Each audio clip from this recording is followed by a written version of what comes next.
বর্তমান বিশ্ব কি একনায়কদের কবলে? বাংলা বুলেটিন চ্যানেলের আজকের পর্বে জানাবো স্বৈরশাসকদের তকমা পাওয়া কয়েকজন রাষ্ট্রনায়ক সম্পর্কে। আপনি যদি বাংলা বুলেটিন চ্যানেলে নতুন হয়ে থাকেন তবে চ্যানেলটি সাবস্ক্রাইব করে পাশে থাকা বেল আইকনটিতে ক্লিক করুন। কিম জং উন উত্তর কোরিয়ার সর্বোচ্চ এই নেতা নাম গোপন করে সুইজারল্যান্ডে পড়ালেখা করেছিলেন। তার এই নির্দেশে মালয়েশিয়ার এয়ারপোর্টে বিষাক্ত গ্যাস দিয়ে তার সৎ ভাইকে হত্যা করেছিল উত্তর কোরিয়ার এজেন্টরা। রাষ্ট্রীয় পরমাণু প্রকল্পে অর্থ যোগানের উদ্দেশ্যে কিমের নির্দেশে গড়ে তোলা হয় লেজারাস নামের ভয়ঙ্কর এক হ্যাকিং গ্রুপের, যে গ্রুপের কাজ হচ্ছে বিভিন্ন দেশে সাইবার আক্রমণের মাধ্যমে অর্থ চুরি করা। বাংলাদেশ ব্যাংকের অর্থ চুরির পেছনে এই গ্রুপটির হাত আছে বলে মনে করা হয়। শি জিনপিং বিখ্যাত তার আগ্রাসী নীতির জন্য। এর স্বপ্ন আমেরিকাকে হটিয়ে চীন একদিন বিশ্বমোড়ল হয়ে উঠবে। পুতিন কর্মজীবনের প্রথমে পুতিন রাশিয়ার গোয়েন্দা সংস্থা কেজিবিতে কর্মরত ছিলেন। বিরোধী মত দমনে সিদ্ধহস্ত পুতিন বিখ্যাত ইউক্রেন সমস্যা তৈরির জন্য।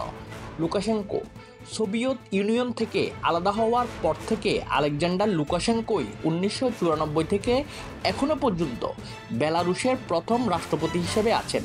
তাকে ডাকা হয় ইউরোপের শেষ স্বৈরশাসক বলে। লুকাশেঙ্কো আবার পুতিনের কথার বাইরে পা ফেলেন না। রিসেপ তাইয়েপ এরদোয়ান ইস্তাম্বুলের সাবেক মেয়র এরদোয়ান একসময় নিজের পার্টি গঠন করে তুরস্কের রাষ্ট্র ক্ষমতায় আসীন হন।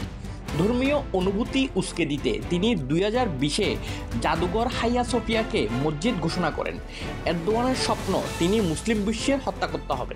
নেতানিয়াহু ইসরায়েলের প্রধানমন্ত্রী নেতানিয়াহুর নির্দেশে বাশার আল আসাদবিহীন সিরিয়ার অনেক জায়গা আক্রমণ করে দখল করে নেয় ইসরায়েলের সেনাবাহিনী। এছাড়া ফিলিস্তিন ইস্যুকে আরও টেনে লম্বা করার জন্য নেতানিয়াহুর ভূমিকা অগ্রগণ্য। বিবি ফাইল নামক দুর্নীতি সংক্রান্ত ঘটনায় নেতানিয়াহু নিজ দেশে সমালোচিত। নরেন্দ্র মোদী 2014-তে কংগ্রেসের বিরুদ্ধে দুর্নীতির আওয়াজ তুলে ভারতের প্রধানমন্ত্রীর মসনদে বসেন গুজরাটের সাবেক মুখ্যমন্ত্রী নরেন্দ্র মোদী।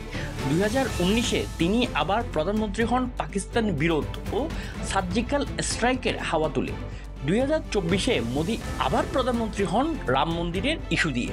অভিযোগ আছে মোদীর নির্দেশে ভারতের গোয়েন্দা সংস্থা ভারতের প্রতিবেশী দেশগুলোর অভ্যন্তরীণ ইস্যুতে প্রভাব বিস্তারে বেশ সচেষ্ট। মোদীর স্বপ্ন ভারত একদিন বিশ্ব শাসন করবে।